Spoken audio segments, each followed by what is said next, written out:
to this edition of our podcast, Disrupting the Dominoes. I am Arlene Lemus, the CEO of PAVE Prevention, that's Proactive Anti-Violence Education. Our podcast is centered around disrupting the dominoes, right? Disrupting the dominoes of violence, and that's from microaggression or toxicity in the workplace to full-blown physical events. We're looking at disrupting the dominoes for all of those. And we have an incredible guest today.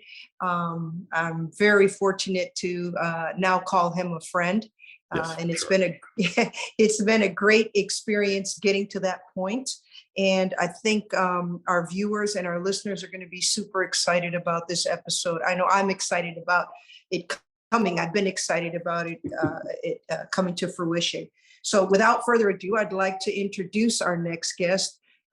This gentleman has over 40 years experience in the hospitality sector and has done incredible work and worked with incredible people with places like the world-renowned Gramercy Tavern, with the likes of people like Colicchio. So, I mean, I'm just, please be ready for this. This is going to be a great episode. Super excited. Our next guest today, Nick Mautone. Welcome. Thanks, Arlene. Glad to be here. So I'm going to start just kind of, how did our two crazy paths cross? So I'm just going to share a little bit about how we started working together and how we connected. We have a mutual friend, someone who's also been a guest, actually was our inaugural guest on this podcast, Dr. Pete Margella. And I called on Dr. Pete quite early in the process for me with PAVE, and just wanted to bounce some things off of him. And he just, kind of fell in love with what we were doing and completely connected to what we were doing right off the bat, what PAVE was trying to do and what our goals and visions were. And it was literally almost every day on the news, we were hearing something. We didn't even have to research the hospitality sector, because almost every day on the news, we were either hearing about something happening in the back of the house, whether there be an inappropriate power dynamic within a restaurant or a hotel, or it was, that poor 17-year-old that just took a summer job and was working seating in the front of the restaurant and had been assaulted because they asked someone to wear a mask. So a light bulb went off for Dr. Pete, and he was like, listen, you have to talk to a friend of mine, really a friend of mine since high school. We went to high school together. He is a phenomenal force for good in the hospitality sector, and I'd love you to take a call with him. So that's how we ended up connecting. And Nick, you have been vital to the vision and the position and the development of programming for the hospitality sector within PAVE. So thank you so much. So I just wanted everybody to know how we came together.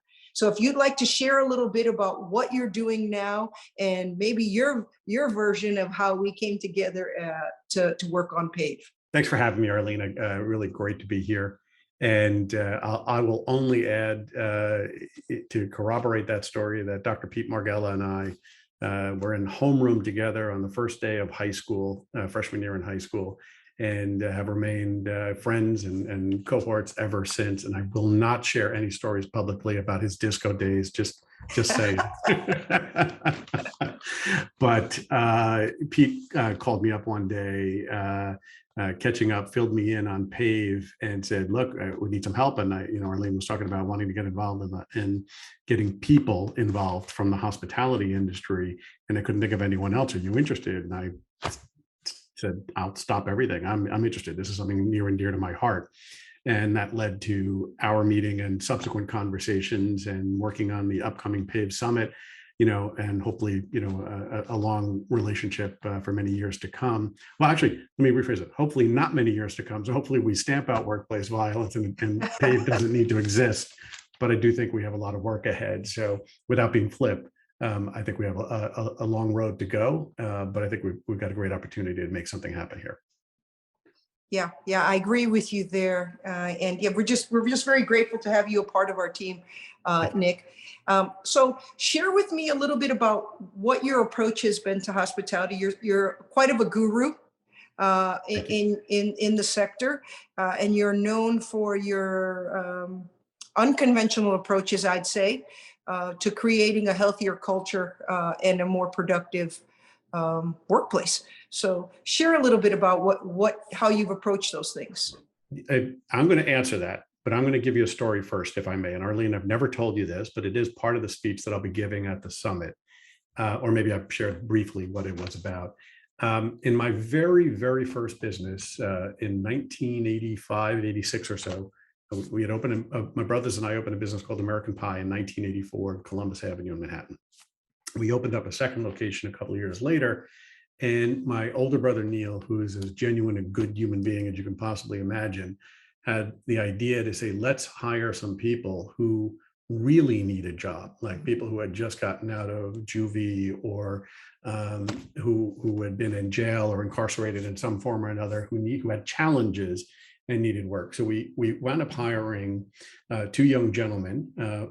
This business was called American Pie. It was a pizza restaurant. We hired these two young gentlemen who just had great personalities, came out of a juvenile detention situation.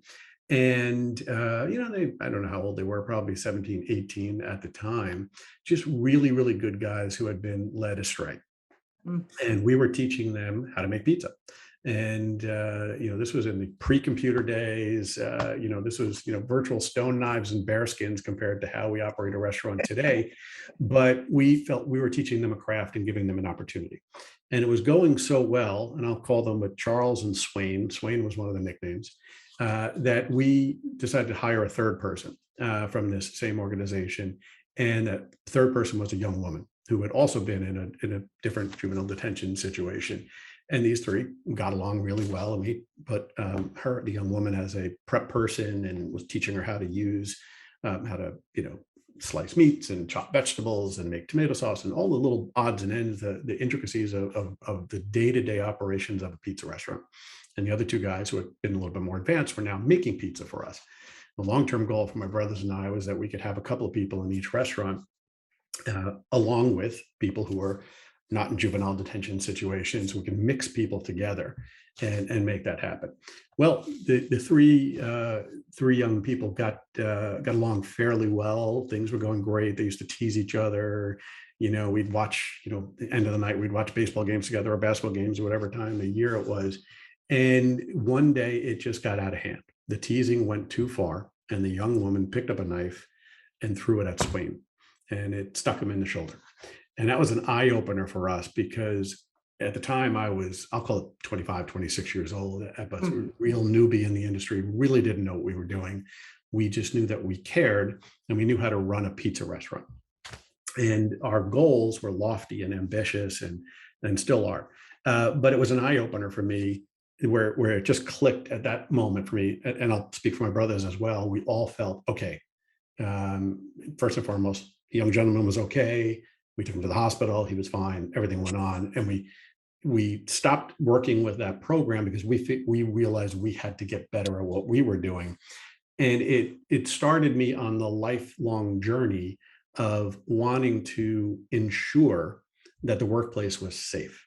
And first and foremost, so we wanted people to come to our restaurant, and this continued on my whole career through Gramercy Tavern through this day and age, where I wanted people to look at work as the safe haven.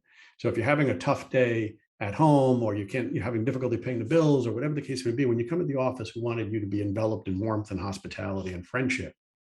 And by doing so, we felt that carried over to our guests and the people who are clients of our businesses as well. So it's been truly a lifelong journey. And there's been numerous stories along the way that articulate what PAVE's, what the goals of PAVE are from a hospitality standpoint. So I could go on and on, but that's where my first incident was, right? And then over time, I watched as I, subsequently moved on from that business. It wasn't underfinanced and over leveraged, as young people often do. Moved into different jobs over my career, and I watched how managers were treating me as an hourly employee, and what I liked and what I didn't like. And I watched how managers were treating young women that I was working with, and what I liked and what I didn't like, and how they were. And there were some very great examples and some really bad examples. And so I've tried to model myself on the great examples. And so when I finally got to Gramercy Tavern, 20 some odd years ago, right? So it's been a long time since I started there in 1996. And Danny Meyer and I were in the interview process, trying to find our way around. In his mind, should I hire this guy? And in my mind, do I want to work with this guy, right? And we suddenly realized we had the same core values. And while they weren't written down on paper that moment, that day, not many months later, within a year, we expanded the group a little bit. Danny and I were working together. Tom Colicchio was a partner, the chef owner of the restaurant, I should say, and there were some other partners involved. We kind of all got in a room and decided that the number one goal in our core values was to take care of each other. Right. So it's not just the manager taking care of the employee, not just the employee taking care of coworker. It was a very holistic, everyone has to take care of everyone else, non-negotiable. And everything else flowed from there. And I won't get into the whole, core value mindset because it'll just get us off topic. But that very goal of taking care of each other and putting our employees first, as the manager, putting our employees first really made a big difference. And I think that we eliminated, maybe not 100%, but much, if not all, of the difficulties that employees faced on a day-to-day basis. And most importantly, when things or situations did occur, because they did and they do, and they always will, we were able to mitigate against those by virtue of going back to our core values and saying to the offending person, hey, you broke the law. You broke the cardinal sin of working at the Union Square Hospitality Group. And so we have to do something about that. And we would coach them and counsel them and take it from there. So it's been intrinsic to my core values from early part of my career through my the days I was at the Gramercy Tavern and with the Union Square Hospitality Group. And then in my consulting practice for the last 20 some odd years, I've made it a hallmark of what I do. And I will only work with people who adhere to a similar mindset. So I'm sure I could have done been a lot more successful, if you will, financially maybe, by working with any number of operators. I just didn't like them. So I said, okay, I stake my reputation that I am only going to work with people who adhere to the same core values that I do. And I avoided people who didn't, who I was worried about. So. Thank you. Thank you for sharing that.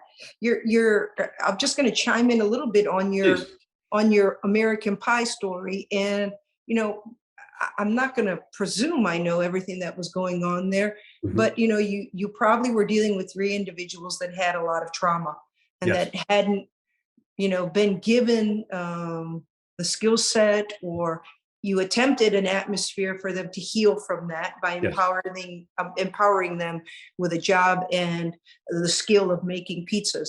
But I think that's what's one of the strengths of the programming that PAVE offers, is that it is trauma informed. And although, yes, we're trying to prevent violence from happening, there is a component that allows people to heal from violent events that have happened to them and create that culture that you're speaking of, but in the realm of creating trust with one another, creating better communication lines with one another. So I definitely see the connection between the visions we have for what a good workplace looks like. Absolutely. So you may have touched base on this in your description, but I know that you come, when you look up Nick Mautone, there are a couple terms that either you have coined or have been coined to describe the things that you do. So if you'd like to share a little bit, what does the term hospitality sabermetrics and enlightened hospitality? Sure. Share what those things mean. Great. Let me take the latter first. Let me deal with enlightened hospitality, and I will give almost all the credit to Danny Meyer, the founder and CEO of Union Square Hospitality Group, the founder and board member of Shake Shack, and probably an investor in numerous other businesses at this point in time.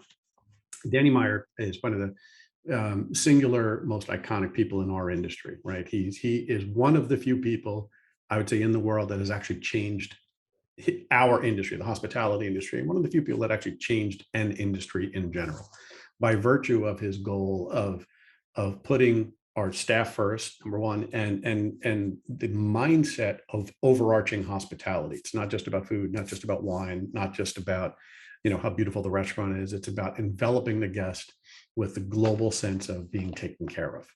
And so, it was a natural for me to join forces with Danny when I was at Gramercy Tavern, and I spent, wonderful 7+ years there, and watched the group expand.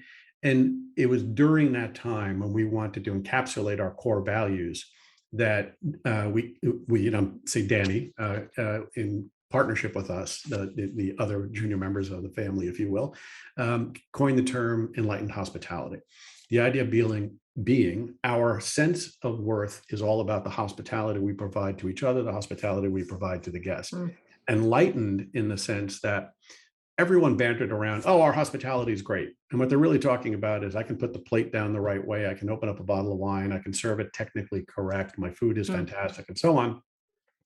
But we were really looking at the global sense of hospitality and the enlightened sense from we want to take care of each other first, because if I take care of you, if Arlene was my employee and I take care of Arlene, then she feels really good about working here. She's going to go take care of the guest. If you go take care of the guest, that takes care of our profitability. If you take care of our community, we all feel good. All boats rise at the tide. They can keep going on and on.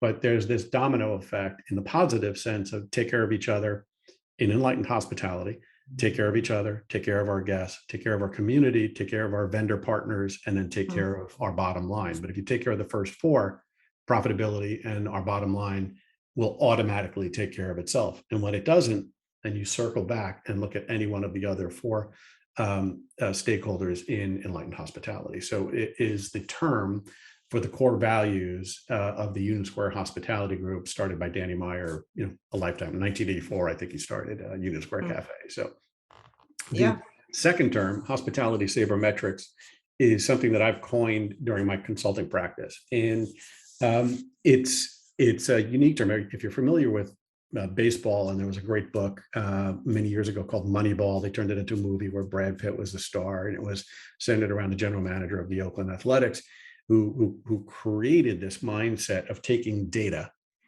and analyzing the data, but using it in the most unique way. So it wasn't 1 + 1 = 2.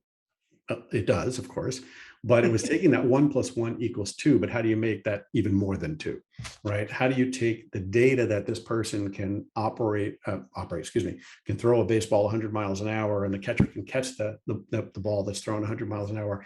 But how do you make everyone better by analyzing the data of their strengths and their weaknesses? Right. Okay.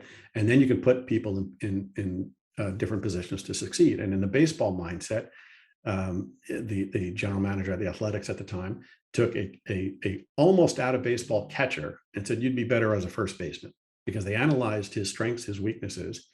And the guy actually became a great Gold Glove first baseman for the Oakland Athletics and helped them, get into a championship season. And again, we're talking, 20, 30 years ago, something along those lines.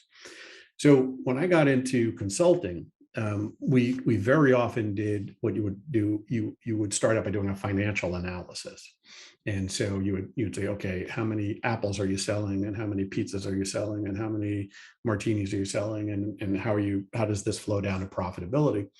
But as I was doing these projects, I suddenly realized that the single most important way to figure this out is to analyze and I use the term sabermetrics at this point. How do I analyze the players regardless of what the sales are? So we would do a big spreadsheet on the analysis of the sales, revenue, profitability, cost of goods, everything on one side. And then while that is going on, I would sit down and meet with every stakeholder in the restaurant, whether it was the owner, the founder, the chef, the manager, the GM, the sommelier, if it was on that level, frontline employees on every level.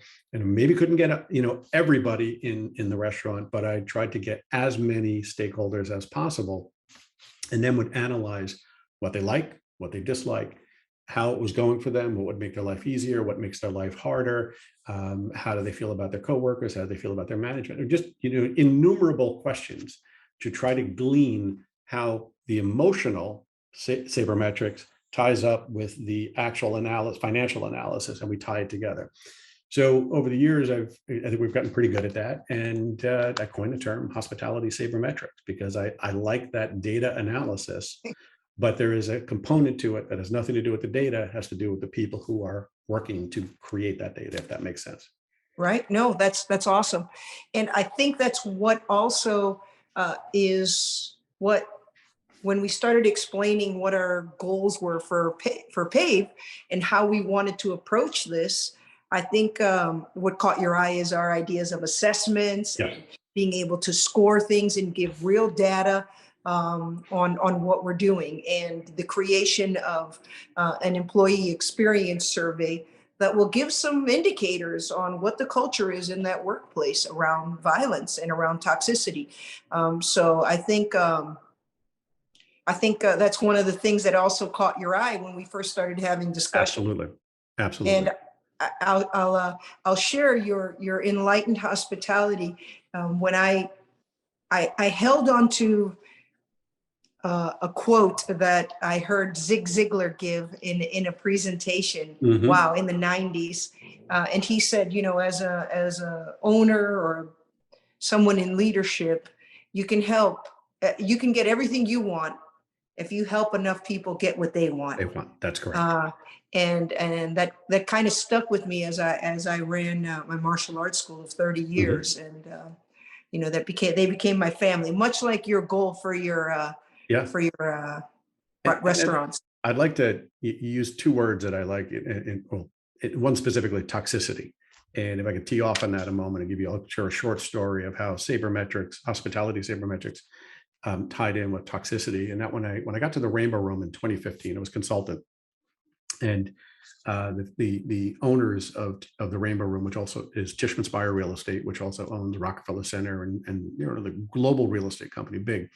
And they renovated the Rainbow Room to with enormous investment. We had real lofty goals. We said we're going to be a union environment. We committed to the union.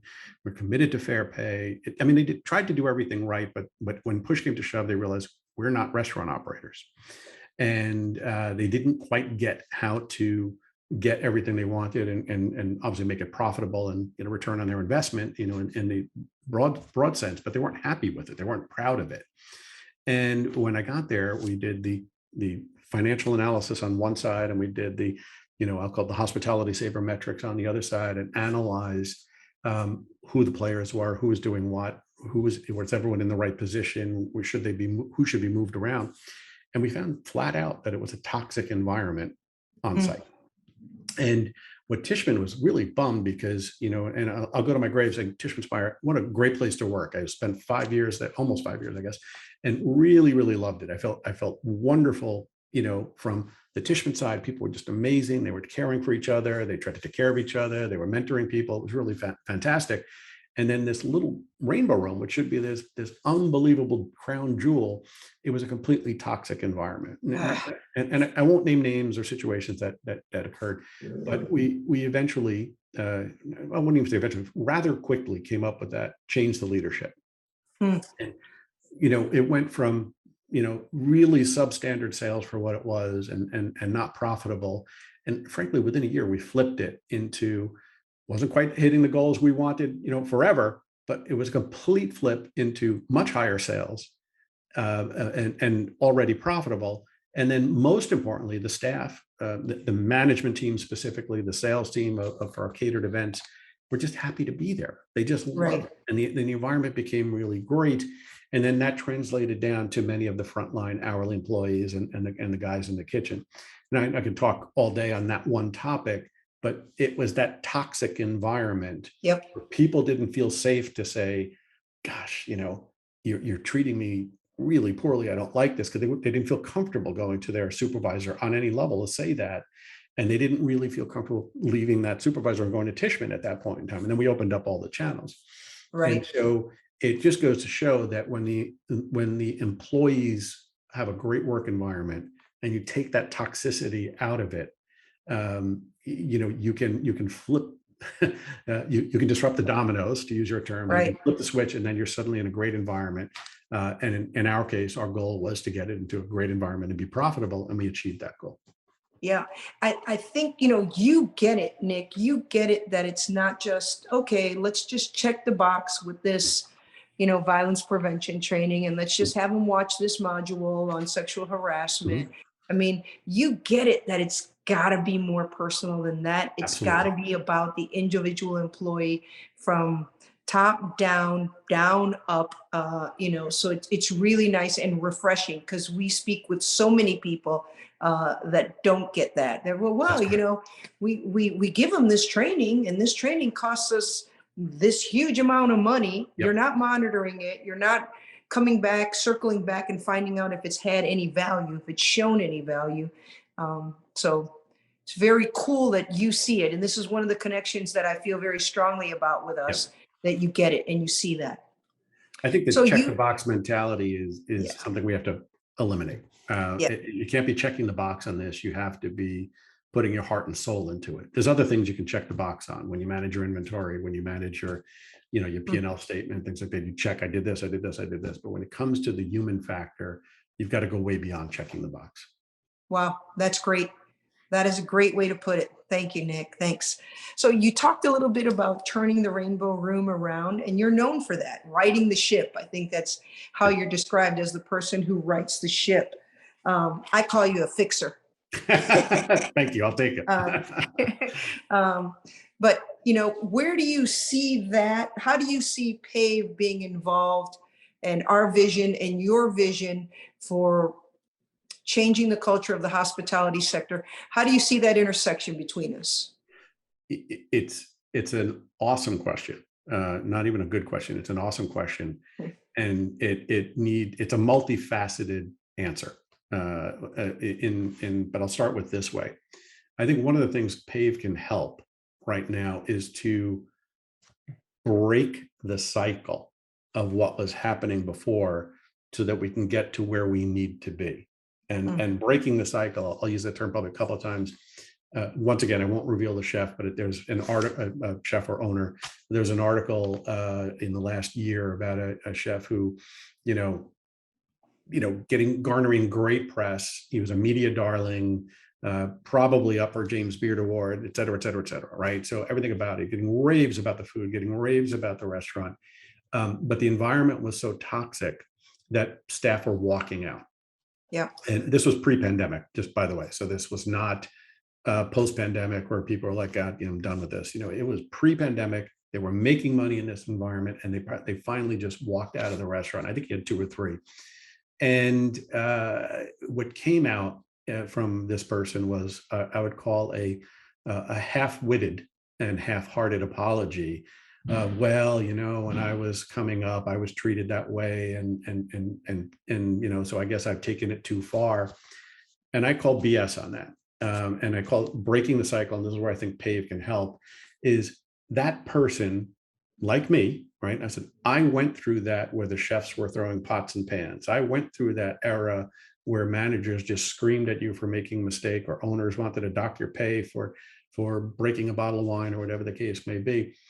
But I swore I would never be that guy. Right. Danny Meyer, I'm not speaking about his background, swore he would never be that guy. His partners swore they would never be that guy. In your hometown of Chicago, Richard Millman, I swear to you, probably goes to bed every day saying, thank God I'm not that guy. It doesn't happen in those environments. I shouldn't say it doesn't. It happens everywhere. But if it does happen, they try to fix it and take care of it the Yep. right way, right? So when I look at what PAVE can do, it can be a new avenue, or a new module, if you will, to break that cycle. Yep. And I'm only one person. Dr. Pete's only one person for his industry. Danny Meyer's only one person. There's God knows how many, 150, 250,000 restaurants in the United States and more. There's millions of employees. There's a lot of work for us to do in finding a way to break the cycle. But it is happening, because a younger generation is out there who are saying, I won't tolerate working that way. Now we've got to get that into every other business, if you will. Yeah. I think I've shared with you that my son is a chef, and that is the industry, and that is the career that he has chosen to pursue. And he has had those, both my boys are workhorses. I mean, they will work for you. If they believe in you, they will work their fingers to the bone for you. Yep. And he has gone into every restaurant situation, I think, with that mindset. Super excited, new slate, let's go. Let me learn something. Let me work Yeah. my heart out for you. And he has had those toxic situations that it's just zapped him of all his passion that he Yeah. has. And then he's had those other, Yeah. those other chefs that were so inspiring, Chef Gigi at Departure in Denver, and just alive. I mean, would have worked 24 hours for Chef Gigi if he could, That's right. And so it's very clear when I watch him, if he's in a good atmosphere and has a good culture around him, he thrives. And I think that's what we want to create. Exactly. And I look at, I'd like to give a shout out to Tom Colicchio that we mentioned earlier. I've worked with many, many, many great chefs. And Tom is a partner in Gramercy Tavern at that time, and now Crafted Hospitality with God knows how many restaurants. But Tom is the type of guy that in the heat of battle might say something incorrect. And I don't mean harassment. I just mean Right. like, God damn it, you effed up that, the heat of battle. I'm talking in the middle of the rush on Saturday night when there's hundreds of people in the restaurant. If something goes wrong, your concentration gets broken, something happens. But he'll be the first guy, like as soon as it calms down, to run over to that sous chef and say, I'm really sorry. I didn't mean to yell at you, et cetera, et cetera. So we have to, it's okay to be upset is what I'm getting at. Yeah. It's okay to be mad. It's not okay to go one step further. And then Tom would go one step further positively, and then sit down with that person, explain what that person did wrong, how they can correct it, give them coaching, whatever the case may be, teach them how to cook the dish better if that's the case. But that's how you break the cycle, right? Yep. It's okay to be angry. It's okay to be upset. It's okay to discipline your employees. You can't have things run amok, but it's not okay to go that one step further where it goes into harassment on any level or that workplace violence on any form. Yeah, we had a guest on earlier, Julie Harmon, and this quote that she shared, well, the statement she made, and now it's become one of my favorite quotes. We need to normalize mistakes and really start identifying intentions. What were the intentions behind that? Normalize mistakes. We're all gonna make mistakes. We're all gonna say things that maybe we shouldn't say. Okay, but now let's have a discussion around your intention now. So I think if we can create a culture like that, if we can create workplaces like that, we'll be doing a lot of good. I agree. So I have we've been working a lot on the production of something that I think is going to be pretty fantastic in September 19th through the 21st in Chicago. The PAVE Summit 2022, and it's around reducing violence in the workplace. We're focusing on a couple sectors. We're bringing in what I'm calling masterminds within the sectors: hospitality, healthcare, emergency preparedness, and then there'll be some representatives of the sporting community. What I know you've jumped on board with me. You're pushing the cart uphill with me. What do you think? What are your visions for this summit, and what do you hope we get out of it? So let me state first, for the record, I am not the expert on workplace violence from the standpoint the way you would be, Arlene, or one of the fabulous speakers we have at the summit, Dr. Miranda Kitterlin Lynch, who definitely is an expert in this from the academic side. I am the person who's experienced it personally and professionally over the years and watched as it's been good and bad and whatnot. My goal, I think, with PAVE is to get a group of incredible thinkers in the room from diverse viewpoints, diverse backgrounds, diverse cultures, and obviously in this case, diverse industries, right? So sports, entertainment, health and hospitals, hospitality, but there was or airlines, if we can do, there's a common thread of taking care of a guest or a client or a patient that is a common thread with those industries. And so my goal would be to come up with common terminology to be used, common terms to be used. As I said, I love the term normalize mistakes and deal with the other issues as they come up, and find the data, find what people are talking about. How do we correct? What are the issues that everyone is dealing with in their individual business, in their individual sector? And then how getting that common thread, and then how to go to the next step of fixing that common thread. Does that make sense? Yeah. Yep. Yeah. Yeah. I think, it's amazing to me that, violence, microaggressions, toxicity, they're occurring across all those sectors. They're occurring actually in every workplace, but we're focusing on these sectors, and there's no communication. There's no place for shared what's working, what's not working, what's best practice. So I'm really excited to see what comes out of our summit, and we will be producing a report, some type of paper that comes out of that summit when we do get those 2.5 days to sit down and roll up our sleeves and really look at the issues. Can't wait. Looking forward to it. So I have a couple more questions. Please do. These are the real super serious ones, my friend. Uh-oh. Okay. Okay.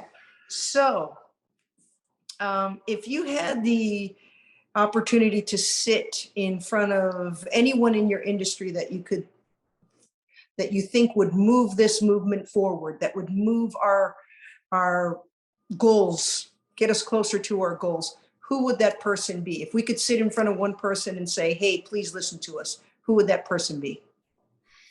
That is an awesome question. And it deserves an awesome answer. And I'll start by this. There are people who say, oh, let's get Danny Meyer in the room. And he's a person who's caring about what we do. So that'd be like a logical thought.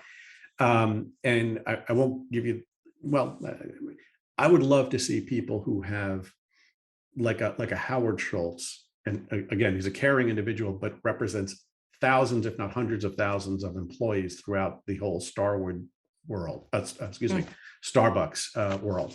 I'd love to see the CEOs of some of the hotels, like a Starwood, like a Hyatt, or the senior leadership of those organizations, the senior leadership of large chain restaurants like a McDonald's or a Fridays and so on and so forth, because they go national on so many different levels. They're in airports, they're in major cities, they have communities in the north, the south, the east, the west, across the country.